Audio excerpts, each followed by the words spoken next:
Ooh, I see something has changed. I really wanted to get it right, trying to find some balance in my life. Hi fam, welcome back to the channel. How are y'all doing today? If you are new, my name is Tommy and I welcome you to the channel. If you are returning, welcome back, and I hope y'all stick around and come back for more by hitting that subscribe button and turning on your post notifications. So I am sitting outside of, and I want you to guess down below what we are about to go into today. If you guess Aldi, then you are right. So you guys, I am about to go into this Aldi. I'm going to take you with me. We're going to see, I see something has changed at the Aldi, you guys. This Aldi is now representing where we stand today in this economy. More and more places, especially overseas, like in Austria and Germany, they are putting like metal detectors, not metal detectors.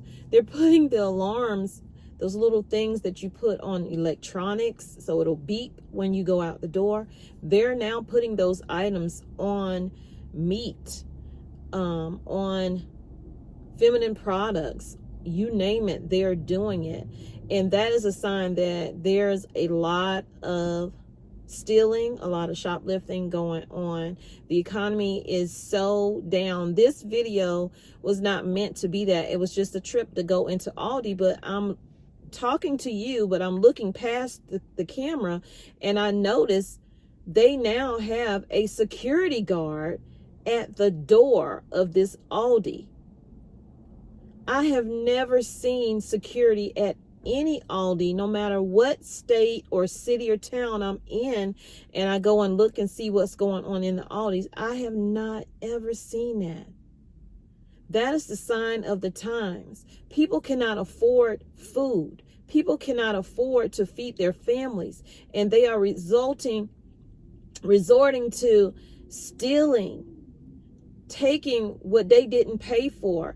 Any other time, it'd probably be the average person that has never done that in their entire life that are now facing the outlook of, I can't afford to feed my kids.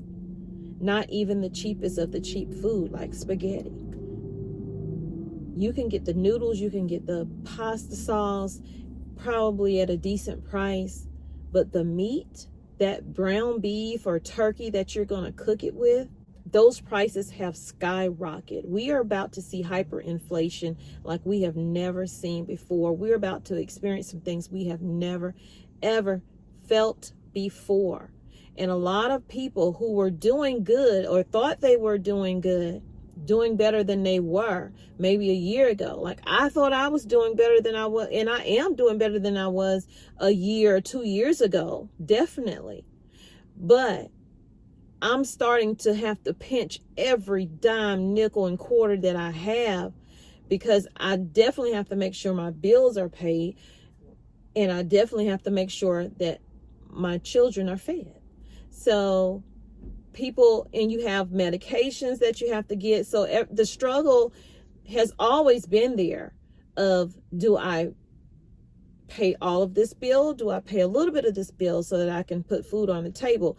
Do I not get this medication because the insurance will only pay this amount, and then I got to pay this for copay? Do I just not take the medication? People have always been dealing with that from day one, but things have really gotten worse, you guys. I'm going to tell you a quick story, and then we can go in the store. In 2021, and this is why I say, yeah, we're doing better today than we were a year or 2 years ago. We were renting. Okay, we rented the place, I think it was in 2019, and we renewed our lease the following year, 2020. We renewed our lease the following year, 2021. We had already renewed our lease in 2021, that January or February. I think it was February. And then come a couple months later, we get a letter saying, hey, I'm facing hard times. This is from the owner of the home. I'm facing hard times. I'm having to pay more in rent living up north, and I want to come back to my home. You have 60 days to move. What would you do? Imagine the stress. Imagine the feeling that you have where you thought you were good. You know, you've renewed your lease and you're just living your life, even though we were dealing with the pandemic and things kind of shut down for a while, not realizing that that person is facing hard times as well, even though you're paying your rent. But is your rent being used for whatever's being used for? It's just to supplement them in what they're paying while they're out of their home that they're renting or leasing to you. So we have to think, even if we're renting, we are not guaranteed a roof over our head. It is all up in the air, because the whole time that we were there, letters were coming to the house saying that, you know, this person was behind on their property taxes, and the house was going to go up on, you know how in November, December, they'll put the houses that's has a lien on it up, and people can bid to buy the home for hardly any money. So it was facing all of those things, and we were being told, well, you don't have to worry about it, the owner is taking care of it, and da da da da da. And then come to find out, they're really struggling, and now you're going to have to struggle, because what you thought was safe is no longer safe. And you have 60 days to move. On top of that, you have a child that's graduating. So, and you want things to be as normal as they possibly can, but they just are not. So we had to try to find another place in 60 days. Try to get our credit where it needed to be so we could buy a home. We did not think that we could buy a home, honestly. We were not thinking, oh, we're going to buy a home in 2021. No, we felt like we would not be buying a home until 2023, because we were going to take our time to pay this off and pay that off.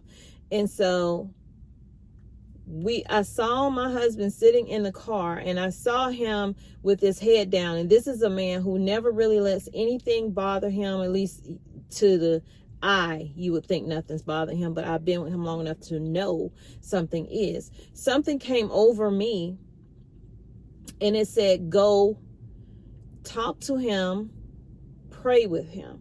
This was in the middle of the day. He had pulled up in the driveway, and he didn't get out the car.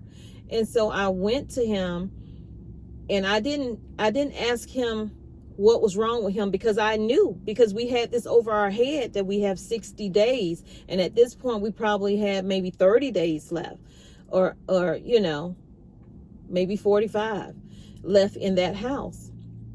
Now, we knew that we could go to my sister's, because she had already offered, one of my sisters had already offered that if we didn't find any place, we could come and stay with her until we do. So that we knew we weren't going to be out on the streets. That was a little bit of relief, but who wants to live with somebody? We've done that before. We've been down and we've been out. But I went and we prayed. Well, I told him, I said, I was told to tell you that you need to pray. That you need to pray. And he said to me, he didn't, and I thought he was going to say, well, why I need to do that or something, but that's not what I got from him at all. So that let me know that he was exhausted with thinking of how he's going to provide for his family. That's all a man wants to do. A real man wants to provide for their family, and they don't want to feel like they're letting their family down. So in that moment, he said, what do I say? I don't know what to say. I say, you say what's on your heart. You say what you're feeling, you say what you're thinking, and you talk to him as if you're talking to your friend, because he is your friend. Before me, there is him. And so then he starts to pray. We're holding hands. He's sitting in the truck. I'm standing outside the truck, and I'm reaching in and I'm holding his hand, and he starts to pray. And I won't say what he prayed, how he prayed, because that's between us. But God answers prayers. That's all I can say. God answers prayers.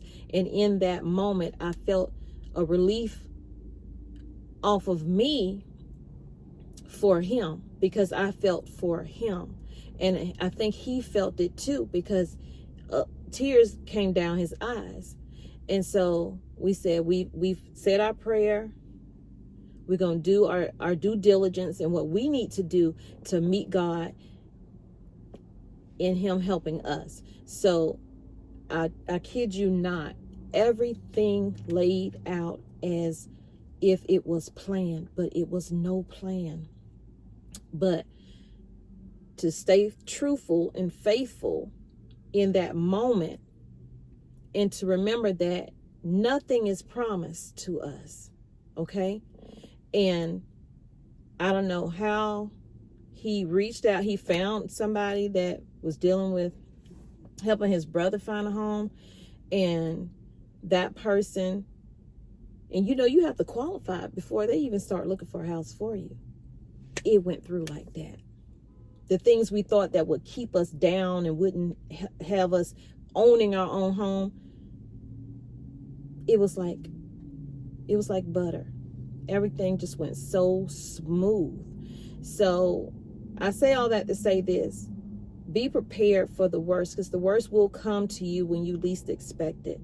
And note that you're not the only one going through whatever it is you're going through. People are going to struggle. You're going to see people in the store, and you're going to know if they're struggling, because they're going to be staring at a product of food or whatever on the shelf, and they might even be talking out loud, because I hear it a lot in the store. I can't even escape people talking about food shortages when I'm in physical therapy today.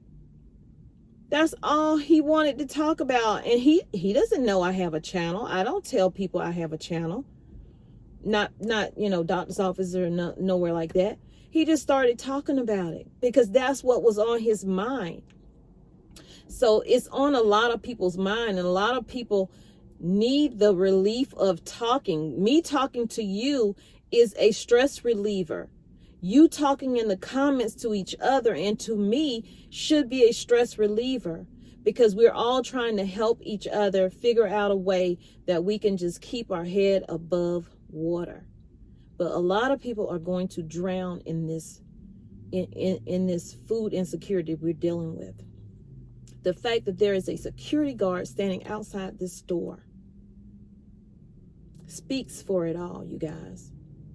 That is crazy. I'm going to turn the camera around so you can see it before I get out the car, because I'm not going to go in recording, because I don't want them to be like, you don't supposed to record in here. So let's go in the store. I hope it didn't talk your head off. I love you. I truly, truly do appreciate each of you for coming here. And if you are new again, welcome to the channel. I hope you stick around. I hope you come back. Turn your notifications on so you'll know when I upload a video. And feel free to share this video or any of my videos out. Let's go into the store. Now, I don't know if you can make it out, but he's standing right there by the door. He just walked off a little bit, but he's right there. If you see a little figure moving, that's him. That's him right there. That's security. So I think I've talked your head off. I'm just going to add to this video by saying they had a lot of gaps and empty spaces within this store. A lot of shortages. This guy was stocking up on milk. He had like 4 or 5 gallons in his buggy. As you can see, the dairy aisle did not look great. The meat aisle, they condensed that down. It's really small now. The prices of lunch meat have gone up. And prices of a lot of things in this store have gone up. Even their canned pork and beans were reasonable price. They have gone up. And you might say, well, a few pennies don't matter. A few pennies do matter, depending on how many few pennies you're spending out over and over again. It all adds up, you guys. So get out there, get what you can while you can. Be prepared to pay a little bit more. Whether you get it from that store, even if you have to drive to another store, you're still burning fuel. Fuel has to be replaced. So you're still spending money. So y'all stay safe, and I'll see you guys in the very next video. Again, don't forget to hit that like button. It does help the channel, and I look forward to seeing you guys down in the comments. And as you can see, they still have a limit on their chicken breast. And they were very limited to how many they had in there. In the picture, that's flour on the left and sugar on the right, so they barely had any in there.